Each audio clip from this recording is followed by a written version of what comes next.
여러분 안녕하십니까? 미국 중부 도시 캔사스에 살고 있는 캔사스 하모입니다. 오늘은 제가 찾아뵙고 말씀드리고자 하는 것은 뭐랄까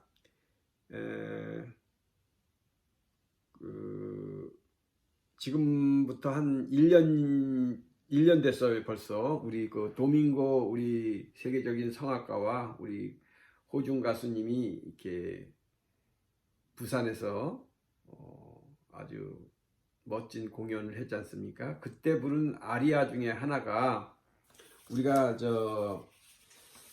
너무 좋게 잘 들었지만 이게 사람들이 널리 이거를 이렇게 잘 알려지지 않은 것 같더라고요, 사람들한테. 그래서 이게 왜 그럴까 생각해 보니까 이 곡 해석이라든가 어떻게 보면은 좀 그 스토리라든가 이런 게 잘 알려지지 않았던 것 같아 갖고 제가 좀 공부를 좀 해서요. 제 나름대로 이제 좀 여기저기 찾아보고 해서 제가 이거 하는데 좀 며칠 걸렸어요. 좀 며칠에 걸려서 실상 이것은 어떻게 보면은 저희가 이제 유튜브에 이거 올려도 아마 많은 분들이 관심이 없을 수도 있을 것 같아요. 혹시 그렇지만 우리 아리스님들이나 우리 구독자님들께서는 제가 한 노력을 이렇게 좀 어여삐 봐 주셔서 좀 잘 끝까지 영상 보시면서 우리 호중 가수님이 불렀던 이 내 조상의 무덤이여, 원어로는 톰베 데글리 아비 미에이, 톰베 데글리 아비 미에이, 내 조상의 무덤이여, 이렇게 한국말로는 이게 표현이 돼 있죠. 근데 이게 이제 우리가 잘 아는 대로 이 곡은 우리가 아는 대로 이 도니제티라는 이 분이 작곡한 곡이잖아요. 이분이 1797년에서 1848년간 이 땅에서 사셨으니까 약 50살 조금 넘게 사셨네요. 그리고 이분은 그러니까 지금부터 한 175년 그 전 분이시죠. 지금으로 계산해 보니까. 그런데 이 분이 작곡한 너무나도 세계적으로 유명한 이 곡이 루치아 디 람메무어 이런 곡이지 않습니까? 근데 루치아 디 람메르 무어 이렇게 우리가 발음하는 분이 많이 계시잖아요. 뭐 둘 다 쓸 수 있는 것 같아요. 어느 교수님 책에는 람메무어라고 쓰여 있고 또 보통 이런 데서는 람메르무어 이렇게 써져 있어서 저는 뭐 아무거나 써도 괜찮다고 보아지네요. 이 곡은 도니제티 작곡자, 이분은 정말로 뭐랄까 벨칸토 오페라의 거장. 뭐 제가 굳이 벨칸토라는 용어가 나왔는데 이 벨칸토라는 거는 굉장히 이게 한마디로 좀 화려하고 웅장한 그런 오페라보다는 좀 소프라노의 기교에 있는 우리 조수미 우리 선생님 가수 그분 오페라 가수 성악가처럼 그냥 콜로라투로라고 그러죠. 막 그냥 막 하고 하는 거. 그런 것을 아주 표현을 잘한 작곡가라는 거죠. 그 전에는 뭐 베르디 이런 분들이 오페라의 세계를 잡고 있었는데 그분들은 웅장하고 뭐 또 어떤 면은 파워풀하면서도 이 화음이 그냥 팍 터지면서 이게 그 반주도 빵빵 나가는 뭐 행진곡 같은 개선행진 뭐 이런 거 뭐 충성 뭐 이런 애국심 이런 거를 막 했다면 이런 분들은 막 사랑, 분노, 슬픔, 뭐 애정 뭐 이런 거를 뭐 죽음이라든가 뭐 무덤 뭐 이런 거를 표현하는 작곡자란 말입니다. 그러다 보니까 이 벨칸토 창법의 이 주요 작곡자라는 거죠. 도니체티가. 이런 거 뭐 굳이 긴 설명을 할 필요는 없지만은 오늘은 제가 그래서 이 우리 호중 가수님이 불렀던 약 한 7분 정도에 되는 그 아리아입니다. 7분 길죠.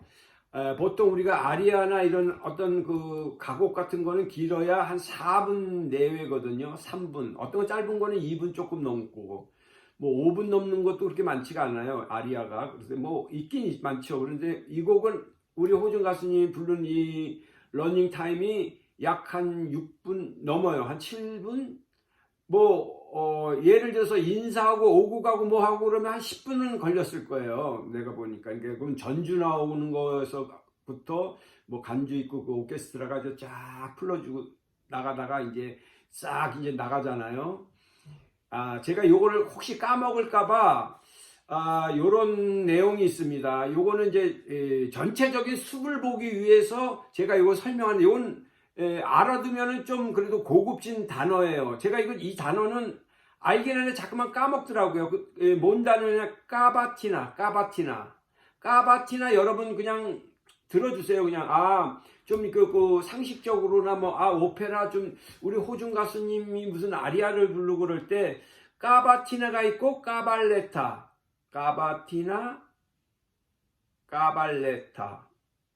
이태리 용어인데요.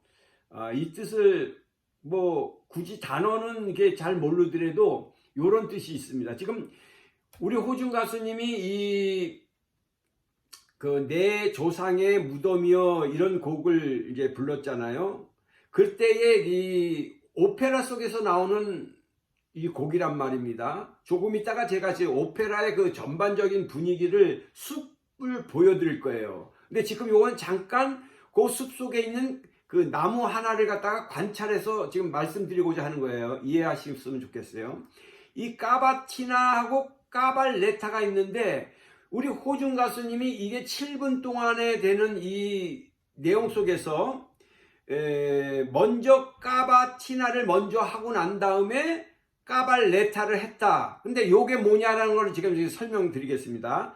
까바티나라는 거는 오페라에서 그 등장인물이 그 연이어서 계속돼서 그 오페라를 갖다가 아리아를 갖다가 이제 연이어서 부를 때에 요때에 쓰는 방식인 거예요. 뭔 말인지 이해 안 가신다고요? 예를 들면 이제 오페라가 이제 쭉 진행이 되고 있어요. 그럼 스토리가 막 진행되고 있는데 이제 등장인물이 이제 주인공이든지 뭐 조연이든지 이제 등장인물이 나왔어요. 그래갖고 이제 그 가수가 이제 오페라 이제 아리아를 막 부르는데 처음부터 그냥 아리아 노래로 확 들어가면은 앞에 이야기하고 그 줄거리하고 연결이 안 된단 말이에요. 그랬을 때 노래 같으면서도 그 아리아가 아닌 뭐 레스타티브라고 해서 말로 하는 게 있거든요. 예를 들면 우리가 이제 그 오페라로 치면 우리는 춘향전 같은 그런 게 있다면은 춘향이라는 그 무슨 그 판소리를 할 때 앞에 막 뭐 설명하잖아요. 춘향이가 이도령을 좋아했는데 그런데 말이죠. 이때에 누가 나타나서 그가 춘향이노 막 이런 거 같이는 이거 같이는 이제 이 오페라에서도 레시타티브라고 해서 말로 설명하는 거예요. 루치아가 무슨 여기에서 나오는 그 주인공 여자 이름인데 엔리코라는 오빠가 있단 말입니다. 이거 조금 이따 다 설명할 거니까 이거 설명하기 위해서 제가 막 지금 앞뒤 없이 설명하는데 이해하고 들어주세요. 보세요. 그랬을 때 그냥 말하듯이 얘기하는 레치타티브가 있고 오빠는 오빠는 루치아를 강제로 했을 때는 저녁이었다 이런 식의 말로 하는 게 있고, 그게 레시타티브예요. 그리고 그런데 이제 이거를 갖다가 연결해 주는 거예요. 노래처럼 연결해 주는 부분이 있는데, 이게 까바티나래, 까바티나. 이게 좀 고급진 단어거든요. 그래서, 김호중 우리 매튜님이, 아리아, 그때, 우리 도밍고, 그때 콘서트에서 했을 때, 그 노래는 두 앞뒤가 좀, 이게 구분되는 부분이 있어. 앞에 부른 거는, 완전히 아리아의 100%가 아리아가 아니고, 약간의 뭔가를 배경을 설명해주는 그런 까바티나 같은 거야. 그 다음에 뒤에 나오는 까발레타가 실질적으로 이제 설명을 했잖아. 그 다음에 이제 아리아 노래가 진짜는 뒤에 나오는 거야. 여러분 그거 한번 생각하면서 내가 이따가 이제 틀어줄 텐데, 그걸 한번, 여기서부터 여기까지가 까바티나고, 여기서부터 뒷부분 여기서부터가 이제 까발레타구나. 요걸 한번 들어봐 주세요. 그러니까는 까바티나나 까발레타는 오페라가 그 이야기와 그 곡을 갖다가 연결하고 풀어져 나가는 방식의 하나다. 그렇게 이해해 주셨으면 좋고요. 그래서 까바티나 같은 경우는 그렇게 반복되고 그런 부분은 없고, 그러니까 2절이 없는 거죠. 그냥 2절도 없고, 이렇게 단순한 멜로디, 반주도 그렇게 오케스트라가 화려하게 받쳐주지는 않는 거예요. 빵 하면 우리 호중님이 이 노래에서는 약간의 반주가 있지만 따따 하면 그거 맞춰서 띵, 아주 굉장히 좀 느리게 레가토 렌토로 이렇게 싹 레가토로 싹 하면서, 그 다음에 그것이 지나고 난 다음에 이제 반주가 짠짠 붙으면서 이제 멋있게 이제 우리 테너의 목소리가 쫙쫙 아리아, 진짜 아리아 노래, 아리아 탁 이렇게 나오는 거죠. 그래서 제가 좀 시간이 갔지만 까바티나와 까발레타라는 그런 단어를 여러분에게 먼저 소개를 드리면서 숲을 이제 설명해 올리겠습니다. 숲. 그러면은 이 도니제티라는 이 분이 이제 지금으로부터 약 175년 전의 사람이잖아요. 자, 보세요. 자, 이제 요거를 보면서 이제 제가 이제 설명해 올리겠습니다. 먼저 람메르무어의 루치아, 이거는 람메르무어가의 루치아는 이제 주인공 여자 이름이니까. 자, 우리 보세요. 여기에는 먼저 이게 이제 집안 싸움 같은, 그러니까는 예를 들면은 뭐랄까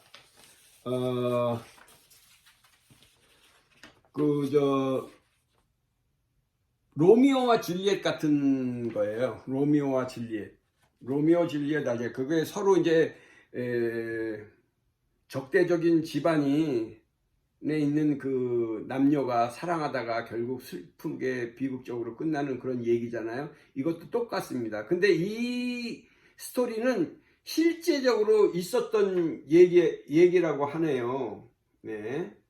자, 그러면은 여기 먼저 들어가기 전에 우리 먼저 이 등장 인물을 먼저 보면은 이 오페라에서 주인공인 여자 주인공 소프라노 루치아가 있겠죠. 루치아가 있고, 루치아가 아마 이 여자분이 루치아 같아요. 그 다음에 에르가르도가 있어. 에르가르도. 자, 그 다음에 엔리코는 이 루치아의 오빠 엔리코.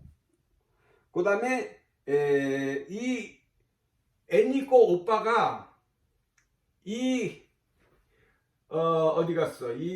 집사 노르마르가 이 집사라고 치면은 이 집사가 이 엔리코 오빠한테 쏙닥쏙닥 해갖고 우리 그러면 이 부자인 그 당시 부자인 이 아르투로 버클러 이 사람에게 시집 보내자 이런 작전을 짠 거예요. 실은 이 에드가르고하고 이 사람 루치아하고는 사랑이 싹 텄는데 요거는 이따가 이제 계속해서 얘기할 테니까 그렇게 알아두시고 그 다음에 나오는 사람이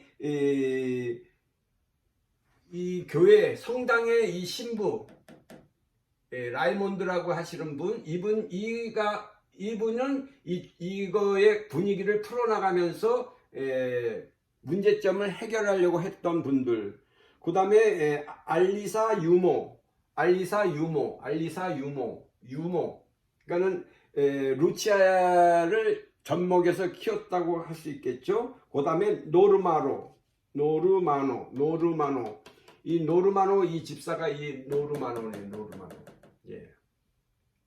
이 노르마노가 이제 쏙닥쏙닥 해갖고 이 에드가르도와 이 루치아의 사랑을 못하게 만들고 이 사람하고 이 루치아하고 이 버클러하고 결혼을 하게끔 그 아이디어를 낸 사람이 이 집사 노르마로다.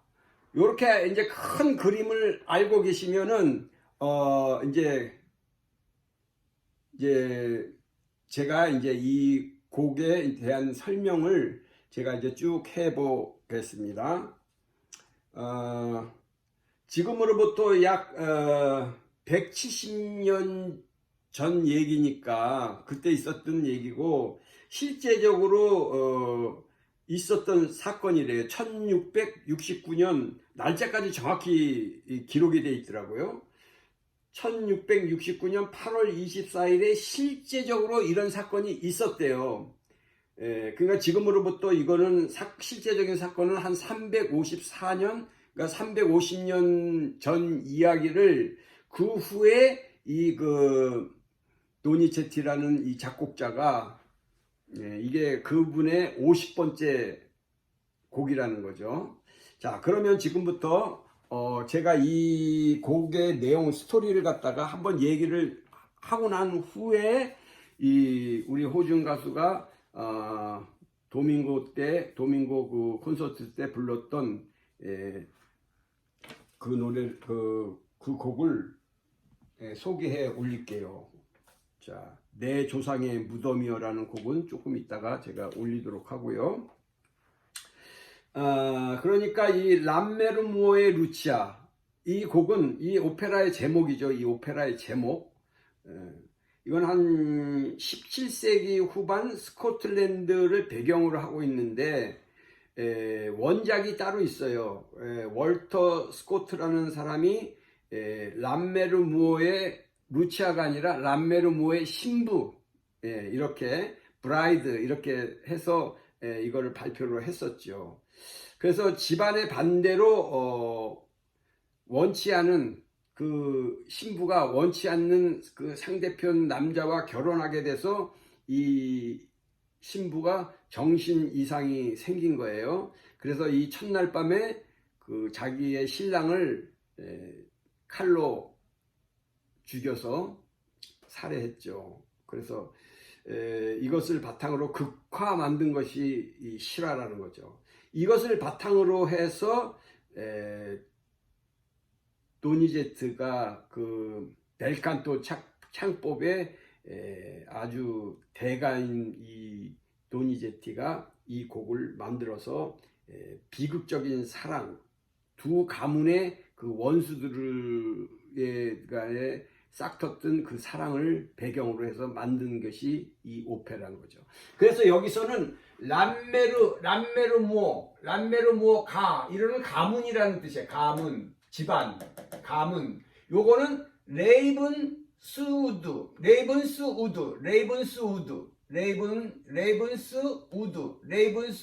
가문과 이 가문이 서로 원수지간이야. 그거는 시간이 좀 가서 어떻게 해서 원수지간이 됐는지는 그것도 조금 있거든요. 근데 그거는 그렇다 치고 어쨌든 원수지간이야. 그래서 이 결국은 이 엔리코 오빠가 이 람메르모가의 가장이야, 가장. 이 레이븐스우드 가문의 대장이 에드가르도야. 이 사람들이 가문을 물려받았는데 이 에드가르도 이 가문이 몰락했어요. 몰락했고 이 집안도 그렇게 뭐 잘 사는 집안은 아닌, 이 집안도 아주 이제 몰락해 가는 거야. 그러다 보니까는 이 오빠가 자기 여동생을 좋은 집안에, 이 집안 버클러 경 이 사람, 이 남자의 집안으로 시집을 보내서 자기 가문을 일으켜 보려고. 이 가문은, 이 사람은 그 왕족하고 친분이 굉장히 있는 집안이에요. 그러다 보니까는 이 강제 결혼을 시키려고 하는 거죠. 예. 그러는 사이에 이 에드가르도와 이 사람은 사랑이 싹텄는데 그 시초로 싹이 트게 된 계기가 뭐냐면 이 루치아가, 이 처녀가 미친 황소가 날뛰는 데 있었어요. 아주 위험한 상황이 있었는데 이 에드가르도가 이 루치아를 자기 몸을 살피지도 않고 와서 그 황소를 제압을 한 거예요. 그래서 이 루치아가 한눈에 뿅 가서 이 에드가르도라는 이 자기 집안의 원수를 사랑하게 된 거예요, 둘이서. 그래서 둘이서 밤늦게 몰래 만나고 그러는 거죠. 그러다 보니까는 그 스토리가 그 에피소드가 많으니까는 이 작곡자는 도니제티는 작곡을 멋지게 할 수가 있었던 거죠. 그래서 결국은 이게 결혼을 둘이는 좋아하는데 집안에서 반대를 하니까 어떻게 됩니까? 이 루치아가 정신 이상이 생긴 거예요. 그래서 자기 결혼을 하고 난 다음에 바로 첫날 밤에 자기 남편이 됐던 이 사람을 죽인 겁니다. 그래서 어떻게 됩니까? 미쳐서 그 유명한, 아마 조수미 우리 가수도 이 노래 불렀을걸요. 누군가가 많이 불렀을 거예요. 소프라노들이. 이거는 콜라라투로 아주 되게 이 광란의 아리아라고 뭐 여러 번 들어봤을 거예요. 광란의 아리아. 예, 그게 여기에서 나오는 거예요. 여기에서. 그러니까 우리가 이 람메르모가의 루치아라는 이 곡은 뭐와 비슷하다? 로미오와 줄리엣 이 스토리와 비슷한 거예요. 거의 똑같아요. 두 가문, 원수지간인 두 가문에서 사랑이 싹 튼 거지. 그런데 그것이 결국은 자기 가문을 부흥시키기 위해서 정략 결혼해서 다른 남자에게 여자를 시집 보내니까 거기에서 비극이 탄생한 거지. 자, 그러면 시간이 갔지만은 제가 요것을 숲을 보기 위해서 한번 쭉 말씀을 드려볼게요. 자, 여주인공 루치아는 가문의 원수인 에드가르도와 사랑에 빠진다. 하지만 결국 그녀는 다른 남자와 결혼하고 다시 나타난 에드가르도를 본 후 혼란스러운 상황에서 신랑을 살해하고 광기에 사로잡힌다. 이처럼 정신을 잃고 미쳐버린 주인공이 광기를 일으키는 장면이 19세기 벨칸토 오페라에서 흔히 볼 수 있는 장면이다. 몽환적이면서도 불안하고 위태한 정서를 표현하기 위해서는 고난도의 기교와 불규칙한 템포, 폭넓은 음역의 이동 등이 요구되었다. 그러니까는 갑자기 저음에서 고음으로 팍팍 올라가고 그런 게 막 있는 거죠. 따라서 이런 아리아를 소화할 수 있는 기교파 프리마돈나들만이 이 광란의 여주인공 역을 맡았다고 볼 수 있다.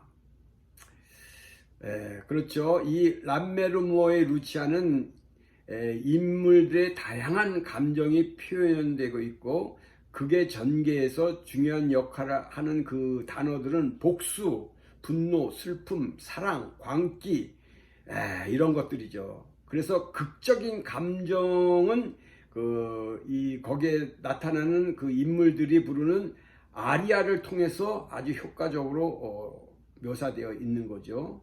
그래서 아까 얘기했지만 까바티나에서부터 이 까발레타로 이어지는 대조적인 그런 모습도 많이 나타나고 있다. 그래서 격렬한 아리아의 격렬한 그 아리아, 그 노래와 어떻게 보면 또 절망적인 비운의 아리아, 그러니까 아주 기쁨을 표현하는 그런 아리아가 있는가 하면은 아주 슬프고 아주 우리에게 비통함을 주는 그런 아리아가 동시에 이렇게 두 개가 섞여져 있다, 그런 거죠.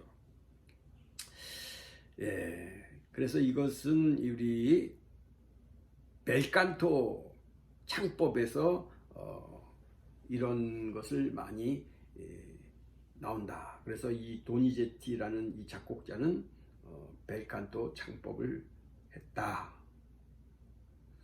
자, 그래서 이거는 꼭 1막, 2막, 3막 이렇게 나오고 있거든요. 근데 제가 이제 이것을 말씀을 드리면은 대충 여러분들도 이제 이따가 제가 이제 우리 호중 가수님이 불렀던 그 노래가 어느 시점에서 몇 막에서 어디쯤에서 나오는지를 여러분들이 한번 상상을 해보세요. 이 제1막은 이제 람메르모의 그 정원에서 엔리코는 라이몬도 신부와 그 신부라는 것은 이게 여자 신부가 아니라 그 성당의 뭐 목사님 같은 분이죠. 신부와 여기서 신부 그러니까 이해가 안 가니까 그냥 목사라고 그럴게요. 엔리코는 라이몬드 신부, 이 신부와 신복부하인 로르만노에게 혹심한 람메르무어가의 경제난을 극복할 만한 비책을 설명하고 있는 장면이 나오는 거예요. 그러니까 엔리코는 이 신복부하와 처음이 어떻게 되냐면은 자기네가 지금 이 엔리코라는 이 사람들의 이 가문이 몰락해 가고 있으니까 어떻게 하면은 우리 집안을 살릴까 하는 것을 작전 짜고 있는 그런 장면에서부터 이게 시작이 된다는 거죠. 그러니까 이제 그런 그걸 작전을 짜다가 노르만노 이 집사에게서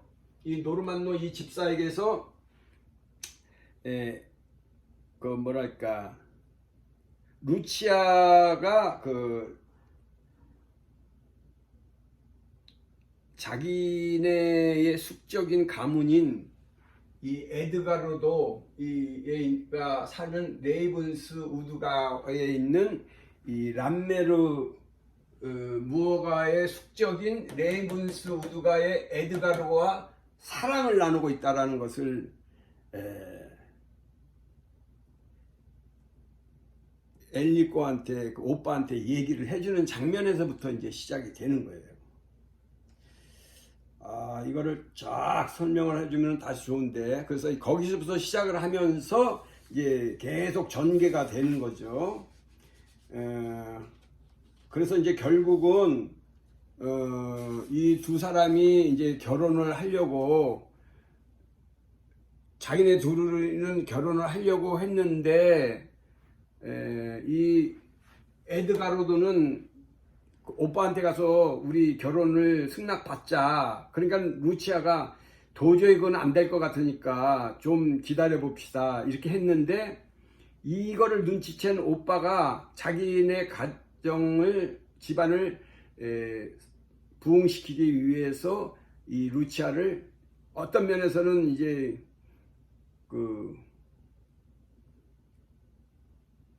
엔리코를 부잣집에다가 시집을 보낸 거예요.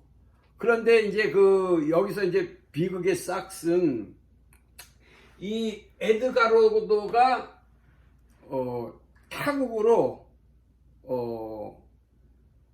비즈니스인지 무슨 전쟁을 하기 위해서인지 이제 자기네 집안을 부흥시키기 위해서 왕족에게 잘 보이기 위해서든지 외국에 나간 거예요.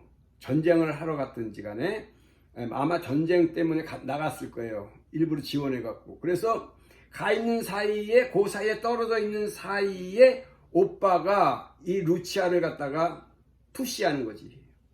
어떻게 푸시하냐면은, 내가 큰 잘못을 했는데 나는 아마 사형당할지도 몰라.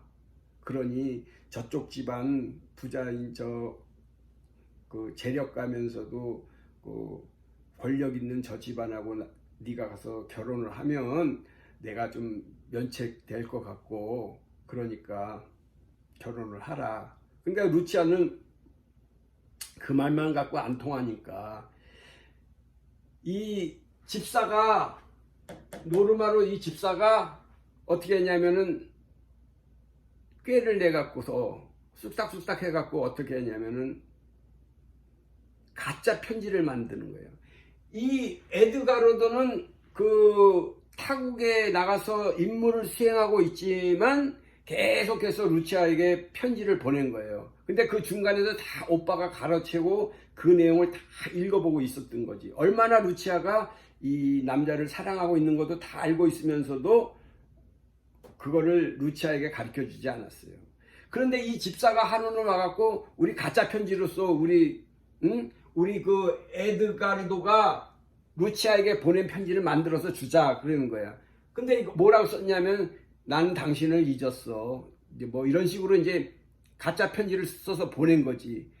그러니까 할 수 없이, 이야, 이거 완전히 나는 바보가 됐구나. 내가 이렇게 사랑하고 이게 지금 나는 목숨까지 다 버려서 이게 하려고 했는데 이게 뭔가 이제 그러면서 있는 거죠. 그래서 할 수 없이 이 루치아가 이제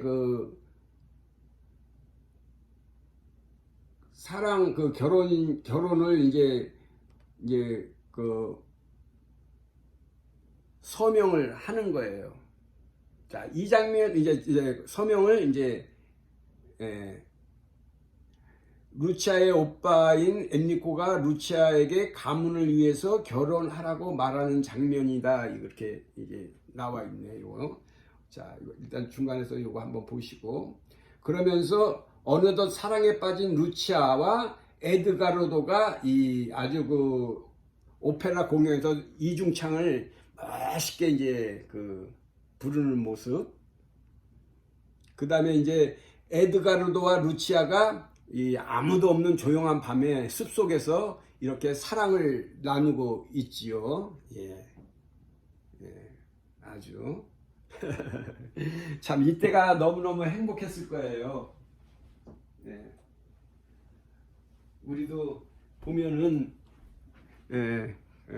제가 잠깐 불 좀 끄고 왔습니다. 자, 그러니까 요 장면은 이제 엘리코와 아르투로가 결혼에 대한 이야기를 나누고 있다. 예. 아까 이 사람이 이제 부잣집 가문의 남자죠. 예, 부잣집 가문의 남자와 이게 아르투로 경, 이게 누굽니까? 이 사람이 아르투로 버클러 경이죠. 버클러 경. 예, 높은 사람한테는 경자를 붙이지 않습니까? 그 당시에. 둘이서 이제 쑥딱 이제 너가 결혼하면은 우리 집안에서 네 집안 잘 살펴줄게, 뭐 이런 식으로 얘기하는 거죠. 근데 충격과 슬픔에 빠진 루치아다 이거지. 왜? 그 소식을 듣고 난 다음에 1차적으로 자, 여기 이 장면은 뭡니까 하면 루치아에게 아르투로와의 결혼을 강요하는 오빠, 이 사람이 오빠죠. 이 사람이 오빠, 이 사람이 동생인데 너 그렇게 하면 너 혼나, 뭐 이런 식으로, 응?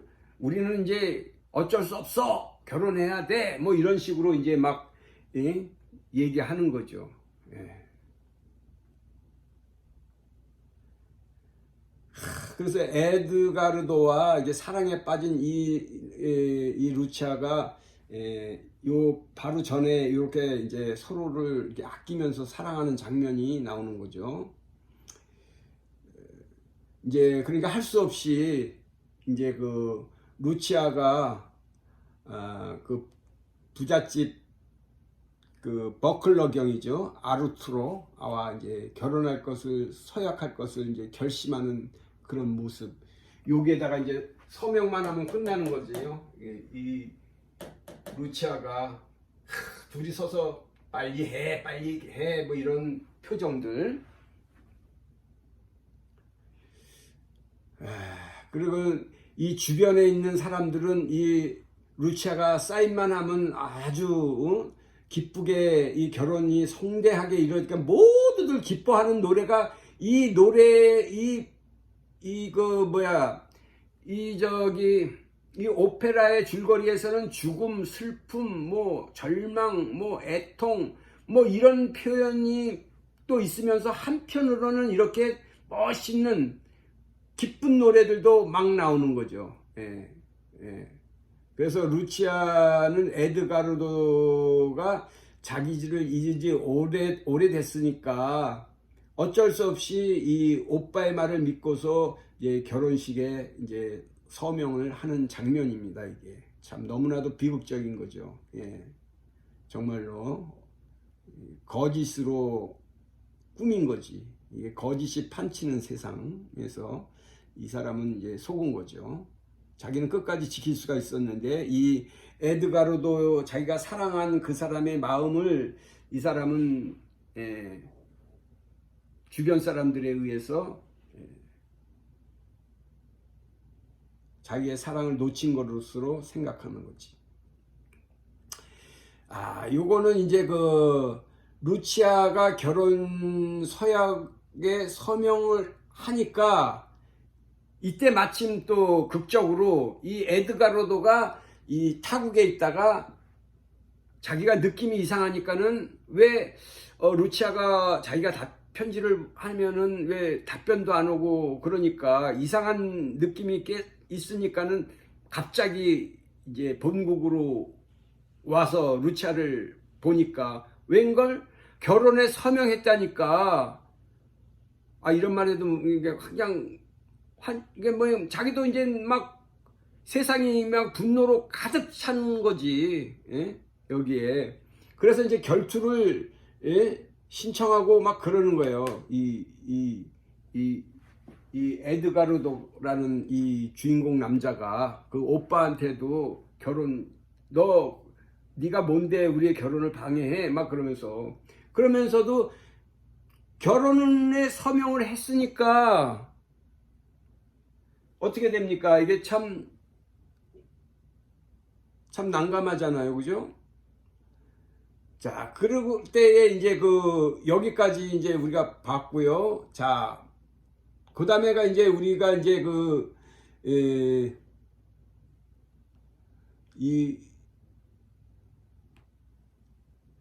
이제 그래서 이제 결혼을 하고 난 후에 뭐랄까 이 오페라에서 가장 그래도 소프라노들이 이게 제일 하이라이트거든요. 이 루치아가 결혼하고 난 후에 그 상대방을 그 부잣집 아들을 미쳐서 정신 이상으로 죽이고서 쫓아나와 갖고 모든 사람들이 이제 막 기뻐하고 그러는 순간에 나와서 피 묻은 드레스를 입고 나와 갖고 광란의 아리아를 부르고 있는 거죠. 그러니까 이 사람은 유모가 막 둘이서 이제 이중창을 막 부르면서 이 사람은 오빠고, 예? 그러니까 어찌할 바를 모르는 거지. 이 사람은 아직 이제 막 자기도 죽어가는 거잖아. 예? 예. 미쳤으니까. 자, 이거는 이제 그 당시에 이런 모습을 그려놓은 이 유명한 그림, 루치아가 이렇게 생겼을 것이다 라는 상상하는 그림들이죠. 자, 대충 이제 제가 이제 이런 장면을 보았고, 그래서 결국은 이 에드가르도가 이제 와서 자기는 이제 분노에 차 있었거든요. 루치아가 이제 결혼을 했으니까 자기도 이제 뭐 아까 우리 호중 가수가 불렀던 그 내 조상의 무덤이요 하면서 원망스럽고 하는 그런 아주 그 루치아를 저주하는 그런 노래거든요. 이게 저주라기보다는 어떤 자기의 애절하고 정말 너 그럴 수 있어 뭐 이런 식의 이 노래가 이 내 조상의 무덤이요 이거란 말입니다. 그러니까는 그렇게 생각하고 있었는데 이게 이 루치아가 결국은 자기 남편을 그렇게 하고서 정신 이상으로 이렇게 돼갖고 결국은 루치아도 죽고, 그러니까는 이 에드가르도 이 남자도 뭐 이거는 절망 수준이 아니지. 이건 뭐 남자로서도 그렇고 자기가 얼마나만큼 잘못 판단하고 있었는지 그 사랑을 자기가 못 믿었던 거지. 의심했다는 거지. 그러니까 이 루치아가 얼마나 자기를 사랑했다는 거야. 예? 이게 눈물 나지 않습니까? 그러면서 말할 수 없는 이 고통, 예? 뭐 자기가 살 수 있겠어요? 자기가? 그러니까 결국 자기도 극단적인 선택하는 거죠. 자기가 자기 스스로를 내가 표현을 그걸 못하겠어요. 그래갖고 결국은 이 비극적으로 이게 끝나는 이 오페라란 말입니다. 그래서 너무너무 슬픈, 그 당시에 이 오페라를 보고 있는 사람들은 얼마나 가슴이 찡하고 막 아팠겠어요. 이거를 막 이렇게 애타면서, 이게 근데 실제적으로 있었던 사건이니까 환장은 뭐 그냥 예? 루치아의 그 사랑을 못 받아줬다는 게 얼마나 자기한테 자괴감이 있을 거고, 응? 그 오빠는 그로 말미암아 얼마나 자기가 바보 같은 짓을 했는가. 이 오빠 엘리코가 비극적인 이야기입니다.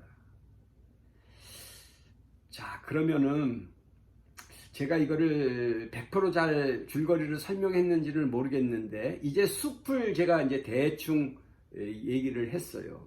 그러면 이제 우리 호중 가수님이 작년 6월에 불렀어요. 벌써 1년이 됐다는 거. 여러분 아까 제가 얘기했던 까발레타를 이렇게 한번 이게 잘 연상하면서 그 뜻이 뭔지를 한번 생각하면서 제가 이 곡을 한번 틀어 놓을 거거든요. 한번 들어보세요. 들어보시고 끝나고 난 후에 제가 요거를 이제 나오면은 거기에다 이제 제가 이제 더빙을 입혀서 한국말로 요런 뜻이다는 것을 소개해 올리겠습니다. 자, 한번 들어보시고 보세요. 제가 앞부분은 조금 전주가 좀 길어서 조금 나가 볼게요. 일단은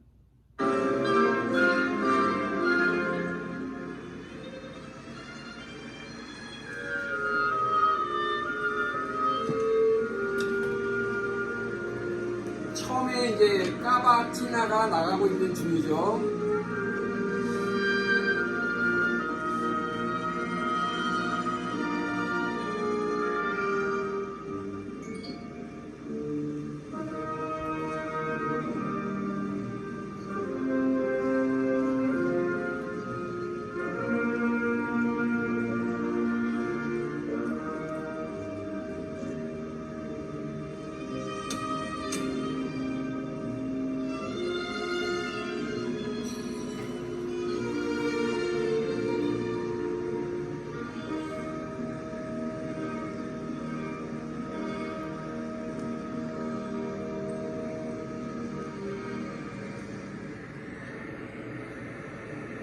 Non vede gli occhi miei, l'ultimo avanzo d'una stirpe infelice, del raccogliete voi.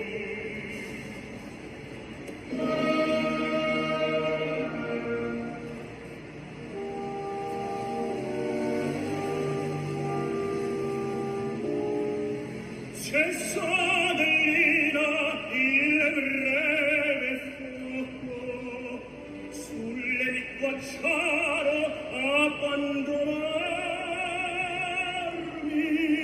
può. Per me la vita è orrendo peso, l'universo inferno è un deserto, per me senza lucia. Ti facci tuttavia splendi castello, scarsa, una notte al tripudio, ingrata donna, mentre mi strugga in disperato pianto, tu ridi esulti accanto al felice consorte.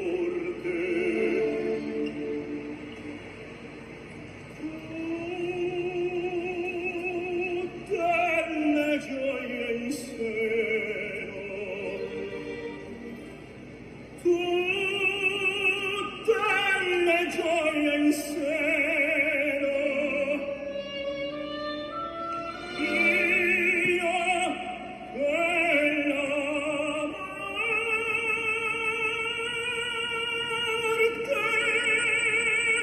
io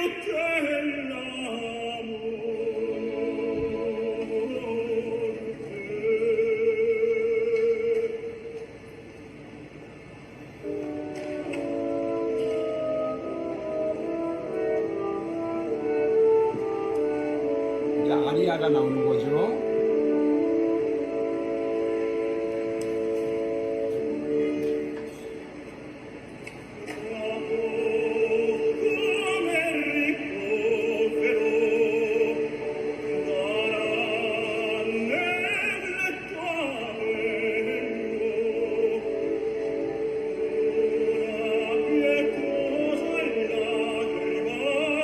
non scende la sua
예, 여러분 어떻게 들으셨어요? 예, 예. 뚜텔레지오이 인세노 두 번 반복되고 이오 델라 모르테 돈베 데글리 아비 미에이 그대 가슴엔 기쁨이 넘치고 내 앞에는 죽음이 오고 있다. 이런 마지막 이런 내용을 전하고 있는 거예요. 여러분 그러면 지금 제가 조금 전에 설명을 했으니까 요 가사를 들으면 요게 요런 부분에서 불렀겠구나. 그런 느낌이 아마 들으셨을 거예요. 제가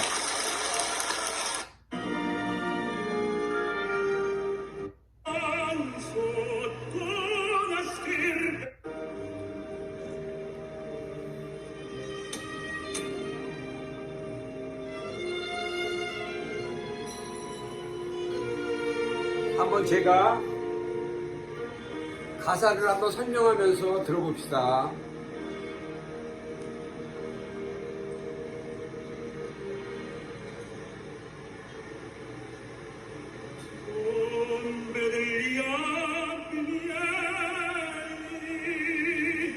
내 조상의 무덤들이여 불운한 이 가문의 유일한 후계자인 난데 나 이제 당신들 곁으로 가야만 한다니까. 가야만 돼요. 나 이제 당신들 곁으로 간다. 그러니까 죽으러 간다 이거지, 조상들 앞에서. 네?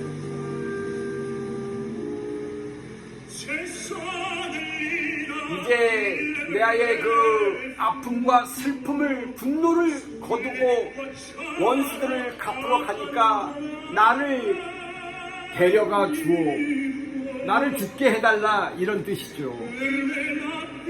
나 이대로 산다는 건 너무 나에게는 가혹한 형벌이요. 이 세상은 그저 황량한 사막일 뿐이지. 나는 더 이상 살 가치가 없어. 루치아, 나의 사랑하는 여인이 없는 세상은 정말로 사막과 같으로 지금 아마도 저 성 안에서는 그들은 잔치를 벌이고 있겠지. 무정한 여인 루치아야, 지금 아직 오해하고 있는 거죠. 내가 눈물을 흘리며 죽어가고 있는 이 동안에 나의 여인 루치아, 그대는 행복하게 신랑을 맞이하겠구나. 또 웃고 있겠지. 미소를 짓고 있겠지. 그대 가슴에는 기쁨이 넘쳐 있겠구나.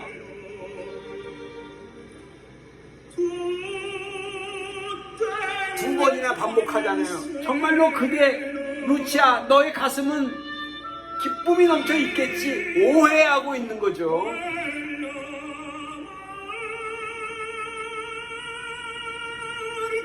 내 앞에는 죽음이 있는데, 내 앞에는 지금 죽음이 있단 말이야. 나는 너무 슬퍼. 오해하고 있는 거야, 이 아드감과가. 자기 사랑하는 여인이 변심했는지 알고. 이제 여기서 이제 장면이 바뀌는 거죠. 이제 또 이제 아까 얘기했던 이제 그 까발레타가 형식으로 이제 넘어가는 거야. 이제 아리아가 더 멋있게 나오는 거죠. 잠시 후에 저 버려진 저쪽에 있는 그 무덤이, 이제 무덤 앞에서 부르는 거니까 그 무덤이 나의 안식처가 되겠구나. 나 죽는다. 어느 누구도 내 무덤에서 동정의 눈물 흘릴 필요가 없어. 동정의 눈물 흘려주지도 마. 비참한 나로구나. 비참하다. 내 사랑하는 여인이 나를 버렸구나. 잊어주시오. 당신 나를 잊어주시오. 너무나도 슬픈 노래. 내 묘지를, 내 무덤을 찾아오지도 마시오. 내가 죽었다고 그래서 내 무덤에 찾아오지도 마라. 이 비정한 여인아, 루치아, 너 정말로 비정한 여인이구나. 내 무덤에 지나가지도 마. 이 잔인한 자여, 당신을 위해서 나 죽은 자 여기에 있다. 당신을 위해서 내 목숨을 버렸어. 그것만 기억해 주오. 당신을 위해서 죽었다 이거나 그거 기억해 줘. 이 비정한 여인아, 당신을 위해서 나는 죽었어. 당신을 위해서 나는 더 이상 이 세상에 살 가치가 없기 때문에 난 죽었어. 내 무덤 옆을 지나가지도 마라.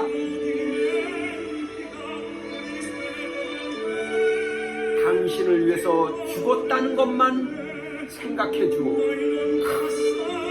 내 옆에, 내 무덤 옆을 지나가지도 마시오.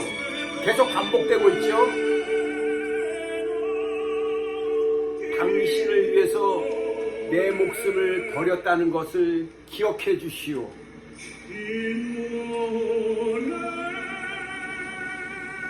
당신을 위해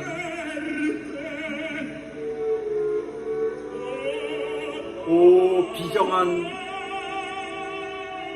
여인이여, 나의 사랑, 이 비정하고 정말로 냉정한 여인이여, 당신을 위해서, 오직 당신을 위해서, 오직 당신을 위해서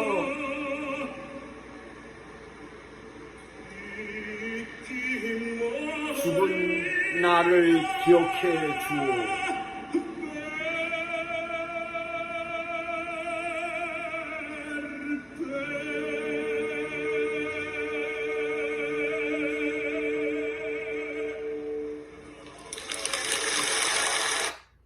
여러분, 얼마나 이게 분노에 가득 찼고 슬픔에 가득 찼고 배신감에 가득 찬 노래입니까?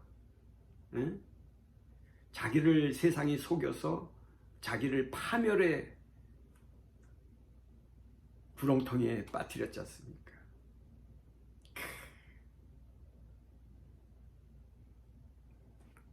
참,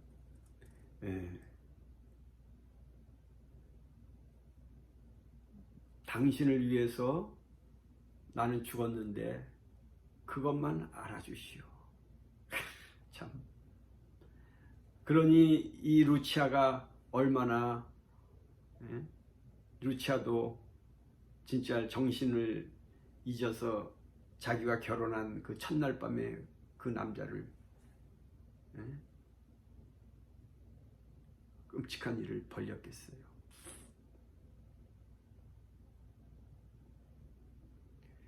예, 그래서 참 제가 이거 설명을 솔직히 지금 이 스토리를 좀 쭉 더 얘기해야 되는데 시간이 없고 그래서 지금 못했어요. 어쨌든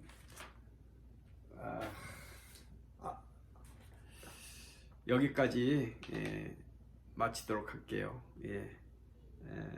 끝까지 봐주셔서 감사합니다. 또 다음에 이번에 우리 호준 가수님이 새로운 프로를 맡은다고 했죠.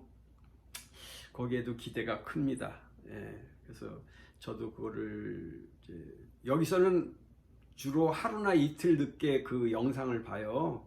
그래서 제가 빨리 거기에 대처를 못하는 부분이 있는데, 그리고 제가 좀 말이 좀 느렸다는 지적이 어느 한 분이 해주셨어요. 근데 저는 동감합니다.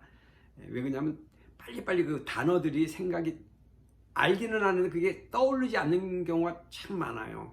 그리고 제가 영어도 잘 못하는데 또 한국어도 잊어먹는 그런 경향도 있고 그랬으니까 좀 이해해 주세요. 그래서 제가 이 자리를 빌어서 그것을 말씀 한번 드려봅니다. 감사합니다. 안녕히 계세요.